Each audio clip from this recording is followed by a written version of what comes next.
right to say you kind of look down on them? You kind of look because they're different. Because but I wonder if that's because perhaps you're in some way feeling threatened by them. Yeah, perhaps the if they're quite happy feels as a subculture, subculture, and they're quite confident and they're well, quite happy yeah, together. they evidently do. But what I'm more interested in is do individuals in a dominant group feel threatened by individuals in a subgroup? I mean, What, feel they have to? Well, yeah. Okay, that's a good point you brought up. What about? Let me try and thicken it a little bit by saying there are certain individuals that can fluctuate. I currently have one of the most enjoyable jobs that I can imagine doing. I'm Deputy Commissioner and Chief Medical Officer for New York State Corrections, which means I have 70,000 patients in 70 state prisons. People who basically have had very little health care in the past, their contact with the healthcare system was to go to a public clinic and get their shots so they could go to school and maybe go to the emergency room to get sewed up or after they'd gotten shot or stabbed or something of that sort. Basically, that's the health care that they've had. People get into prison usually because they have taken risks they shouldn't have taken. They've done things that a rational person would say, you don't do that sort of thing. And they've done that because they didn't figure they're worth doing anything else. They grew up in a neighborhood where the only person who looked like they had a decent source of income was selling substances on the street. If I grew up in that neighborhood, would I have been any different? I don't know. Heaven is real. I dream this place if hurt goes away. Try to keep an eye on my faith and iron my name and pay what's not paid. The way people look at you, I think, people think they can sum you up in half a look, But I haven't fallen. I try hard not to judge people, and it's easy to do. It's very easy. It's too easy. It sort of comes with second nature.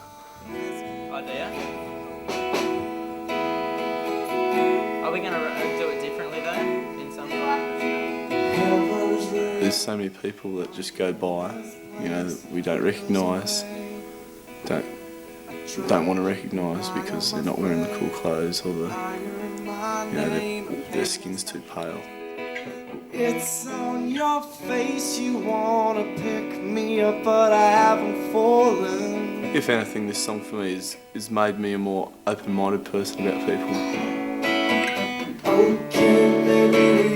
I work as a youth worker for Great Mates. It's a corporation started up by Butch Hayes. Used to play for Newcastle Falcons. You ring up his phone and it's like, hey, it's Mr. Basketball here. He's a hell dude though. But what I do, I just look after kids who haven't had that head start, with parents. When it goes, duh, duh, ba, duh, oh, you should come in there and go. I look after 2 kids at the moment. The first kid I looked after, it was just the one, that was for about a year. And I think he had ADHD and he was obsessive compulsive. He'd walk around the kitchen and do this on the floor and pick up little pieces of dust and put it in the bin. And it's just crazy. You're making a mess, but, oh man, take it easy. But it's hard to know the exact things to say and whatnot. So yeah, that's basically what I do when I'm not playing with the band and collaborating music. I don't actually know too much about gangs. I would say it was probably the same thing, isn't it? They're fitting in and they want to be a part of a group and being part of a group gives you power. How does it give you power? Because you've got people who believe in the same things as you around you. Anybody would tell you if you're walking down the street with a group of people, you feel much more confident than if you're on your own. But they're not an in-group though, are they? They're not, they're not... No, but they're not accepted. They're not endeared to society. Right, but no group is. I don't think any group is particularly. I think each group defines its own sort of interactive mores, the way of working, and each group thinks it's better than the other. One of my occasional assignments is to give the graduation talk to the new correctional officers that have just gone through the training academy. And my usual approach is, among other things, to say to them, look, you may be the only opportunity that this inmate has to see that somebody values him or her. This is your chance. It's very hard as a correctional officer not to get burned out and see everybody you're dealing with as unsalvageable. But don't get that way. See them as people. I have a problem with, and I think most people do, but I have a problem with people who don't like me for no reason. This one. Is that right? For example, when I did computers at TAFE, I had a teacher, and because I was hanging around with a guy that had earrings and black hair and it was long and he had chains and all that sort of thing, she didn't know what I knew about him. He was a really top bloke, really nice guy, but she really didn't have time for him as much as anybody else in the classroom, and I think that that was a bit prejudice against the way he looked. And me personally, because I got to know him, I found out a lot of things about him that nobody else probably would have time for because of that distance that they put between them and him because of his appearance. Okay, maybe we are the same. I don't like explaining it too specific to how Jared and I have put the words together, because I like people really finding their own similarities between how they feel and what they feel when they listen to the song, because it's like words are also written to express a certain emotion rather than actually specifically demanding a line of thought by the listener. Pay what's not paid. It's on your face, you wanna pick me up, but I haven't fallen. Okay, maybe we are the same. Your eyes give you away, give you away. Your eyes give you away. Children censored especially. Like if they hear this song, Your Eyes Give You Away, and so they think, I've got to be nice to people now, and I've got to go out and I've got to look at people now, I've got to shake their hand and say, how you going? You can sense when someone doesn't really mean it. You can sense when they're being fake about it. That's one of the most... it's disgusting when someone's so arrogant. They shake your hand just for the picture of it.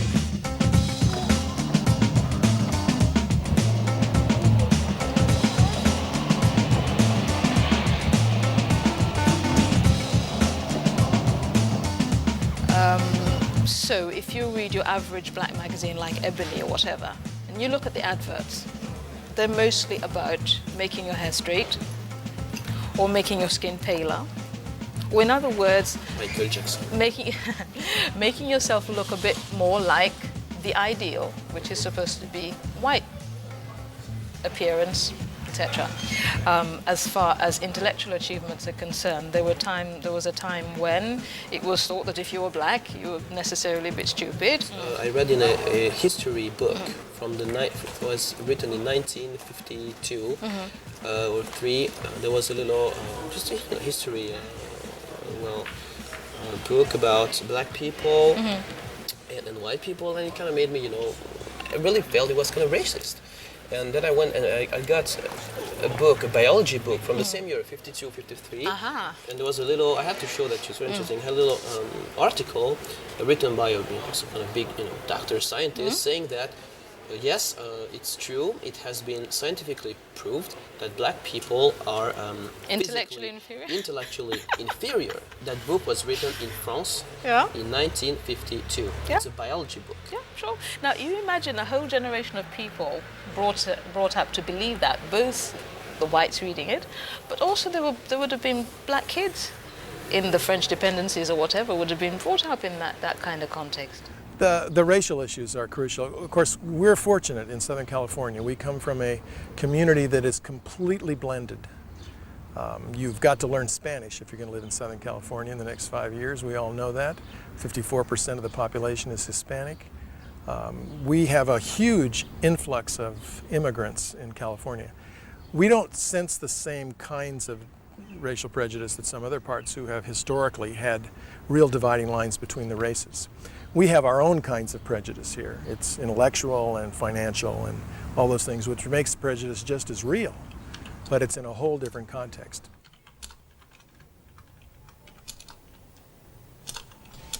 We have in our system what I think is a very constructive program. It's the largest, as far as I know, shock incarceration program in the country, and it's aimed at people who did a nonviolent crime and have a debt to pay to society because of that, and they can do it in 6 months instead of 3 years. About half of people who are qualified for it actually agree to do it. It's hard work, really hard.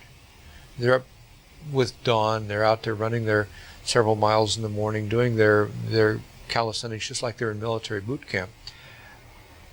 And then the rest of the day is split between community service and education. Some of it's drug education, some of it is academic education. I go to the graduations of these from time to time. And there's a graduation every 6 months from each of our facilities where the group that's been in graduates. And it's remarkable to see the pride this instills in the young people who go through it. In that 6 months, they may have been able to improve their reading and their math skills by 3, 4, 5 years. I see them recognized for that. I see them recognized for having given up smoking. I saw a fellow recognized for having lost 100 pounds. And he was so proud of himself. This was the first time that many of these people ever proved to themselves that they could do it, that they really were worth something. Your eyes give you away. I don't think it's about entertainment at all. If people find it entertaining, then that's great. It's definitely more about just connecting with the audience. It's about if you believe in what you do, if you're honest about what you do, then people will pick up that. People aren't stupid. People will recognise that, and I think they'll appreciate it. And appreciate you. You won't be taken for a fake or another person trying to make a few bucks. Sometimes when we're sitting in the car and we're having a conversation, you'll say something and the kids will pick every little word in the sentence, twist it around and whatever, and make you feel like that they're right, and it's real hard. I do this job because in the end, someone's got to be there for them, and I'm cool with it. Like I like looking after these kids. But it takes a lot of energy out of it. It takes so much energy, but you can see the changes after about a year or so. You can see where their lives, made a turning point, and you can see that it's for the best. And that's really what gives you your jollies, I guess. Oh, she can see through you. This picture I found in one of our annual corrections art displays, inmate art, and it spoke to me because here's a picture done by a man in one of our facilities, a man holding a child, little one, but it's done as a heart. That says something to me about what's inside there if somehow we can get to it. It's there. There's no reason to write him off. There still is opportunity.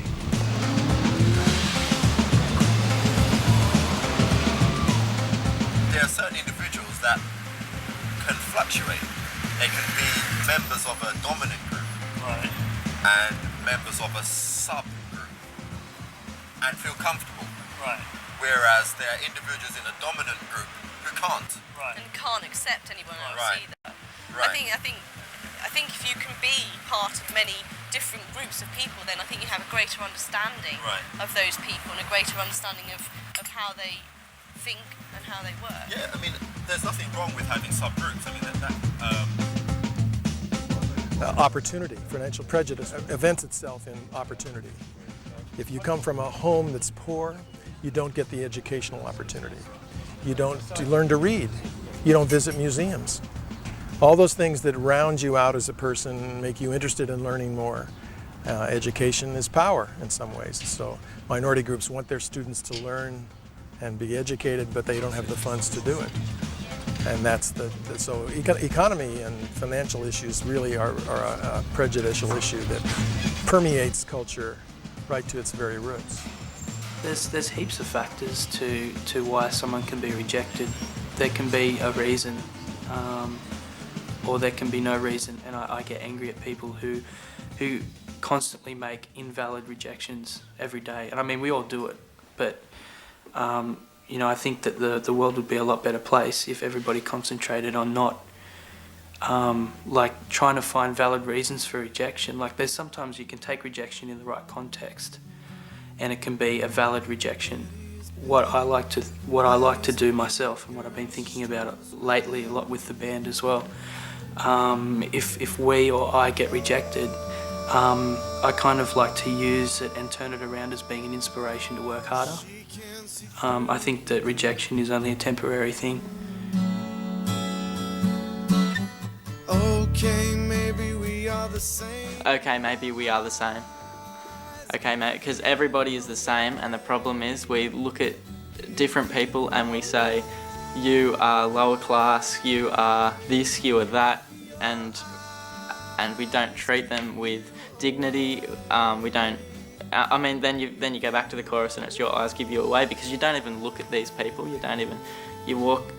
You almost consciously make sure you don't make eye contact with these people in case they do something bad to you. Yeah, it stems right back to people saying this is how you have to be. Individualism is looked down upon, and so everyone is slowly cloned into a certain specimen that someone decided to choose. This is how a human should be, and then everybody expects everyone to be this same human, and so the problem then keeps building on. So when someone isn't like that, you look down on them and you don't treat them with the dignity that they deserve. We voters said, hey, that's not fair. Why do you give free education to a inmate?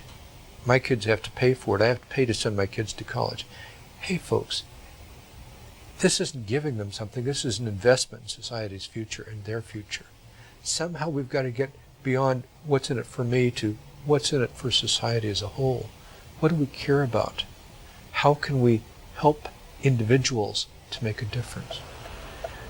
And I think that's the way most of us approach things. We have our own set of things that we do, or that our group thinks is okay, and we just sort of write off anybody else. That's dangerous. Because you have to have many different jobs nowadays, you adapt to those different job conditions. In the same way, in a modern, forward-looking, multicultural society, you should be able to go in and adapt slightly to all these different groups. You know, be they racial or religious. Yeah, everything is a different group, and you just always have to modify yourself slightly. Perhaps that learning process begins where in a family, At an family early group. age. I love my mother. My mother's a great person. She very accepting. Just a wonderful person. She taught us, when we were very young, be accepting of anyone. I feel like I've never ever had a father figure in my life. It's a real touchy topic for me because it's easy to get emotional about it. But with all my friends, especially with the band now, we're starting to really group together. I can find admirable parts of them that, that I've wanted, that I could see would help me get better as well. I'm not an angel, I'm not holy, but I feel in sync with a lot of today's youth. Well, it used to be the best bass player in the world. That used to be my dream. But now that I've been working as a team with the other 3 guys, Jared, Jono and Caleb, it's more about making a song and playing a song. Like when I play bass now, it's more with moulding to the song and not moulding to my own, let's try and get over the top of the music and try and show off and all that sort of thing. So I think going like these kids, when they're left, you know, alone, they make up a lot of prejudices for themselves, being left on the street, because, you know, you get people who just ignore them and stuff. So it takes a lot to sort of break the ice and get in there. It takes a lot to develop trust with these kids. And yeah, it's a good thing when you can see that these kids really trust you. What I really hate about society is that you just can't walk down the street and think that everybody's your friend and just say g'day. There's always got to be some sort of barrier. You know, like it takes a while to know someone properly, but if you come in thinking that they're a different sort of person because of what they look like or what they wear, what sort of culture they're from, it's all messed up, you know, you've lost the point.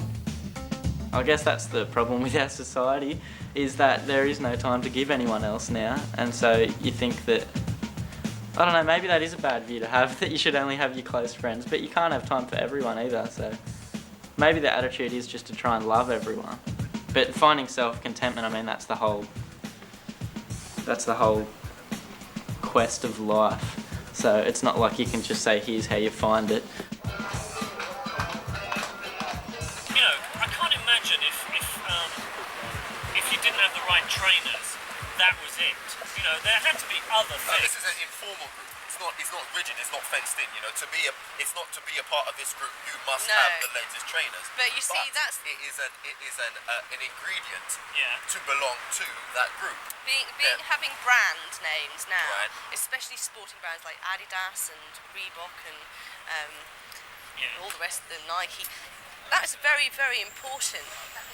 To the children I teach, it's very important. That's why I say it's not okay, isolated. you wouldn't want to walk in to school if you had a particular day where you didn't have to wear a uniform in anything other than something that was trendy, and something that, you know, and a brand name that people could say, oh, you know, cool top, or you know, that's a way of fitting in and having the right sort of trainers. My sister wouldn't be seen dead in a pair of Marks and Spencer's trainers.